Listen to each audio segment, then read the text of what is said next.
అంటే పోరాటాలను ఎలా ముందుకు తీసుకెళ్లాలనే కాడ మాత్రం గాంధీ ఆదర్శం. మాస్లో ఎట్లా నిలబెట్టుకుంటూ రావాలి. ఇప్పుడు 24 నుంచి నాయకత్వం వహించినట్టుగా రుజువు ఉన్నది. ఎవరు? గాంధీ. 47 నాటికి స్వాతంత్రం వచ్చింది. ఓకే కదా. ఎంఆర్పిఎస్ 94లో మొదలుపెట్టింది, 2024లో ఉన్నాం కదా. ఈ భారతదేశంలో చెక్కు చెదరని ఉద్యమం ఏదన్నా నిలబడ్డది అంటే ఇక్కడ ఎంఆర్పిఎస్ నిలబడ్డది.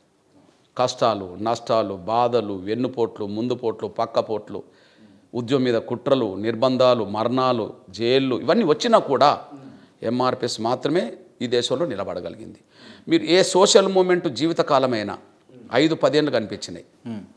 సోషల్ మూమెంట్ గురించి మాట్లాడుతున్నా. ఏ సోషల్ మూమెంట్ జీవితకాలమైనా 5-10 ఏళ్ళు మించితే ఇంకొక 5 ఏళ్ళు 2-3 ఏళ్ళు అట్లా కనిపిస్తుంది. కానీ 30 ఏళ్ళు ఎంఆర్పిఎస్ ఉద్యమం చాలా ఆటుపోట్లు ఎదుర్కొంటూ విస్తరించుకుంటూ వచ్చింది, శక్తివంతంగా ఎదిగింది. అందువల్ల మాదిగ రిజర్వేషన్ పోరాట సమితి ఇంత సోషల్ మూమెంట్ నడపడానికి కారణం ఏంటంటే 100 ఏళ్ల క్రితం సరిగ్గా 1924లో డాక్టర్ బాబాసాహెబ్ అంబేద్కర్ 100% 99% పైగా నిరక్షరాస్యులున్న, నిరుపేదలున్న, అసలు మనుషులను సమానంగా చూడడానికి కనీస అవకాశం లేని రోజుల్లో ఒక హక్కుల కోసం రాజీ పడకుండా యుద్ధం చేశాడు.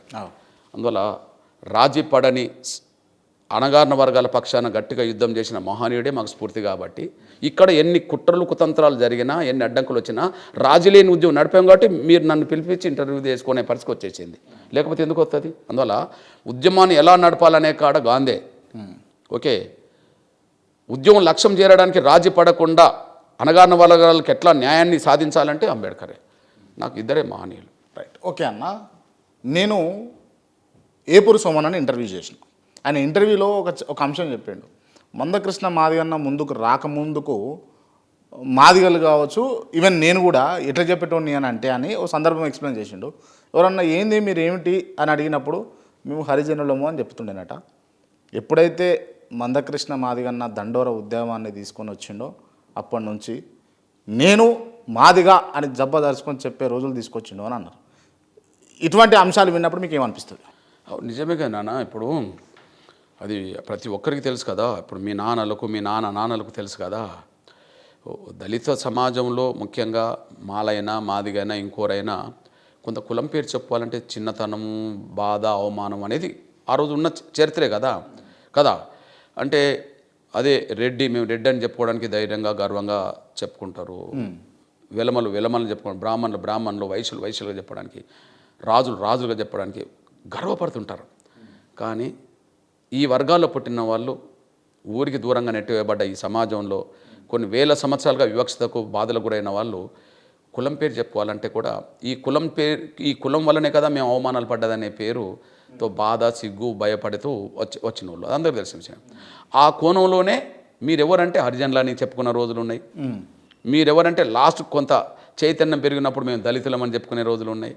లేదా ఇది అది చెప్పుకోకపోతే మేము క్రైస్తవులమని చెప్పుకున్న రోజులు కూడా ఉన్నాయి.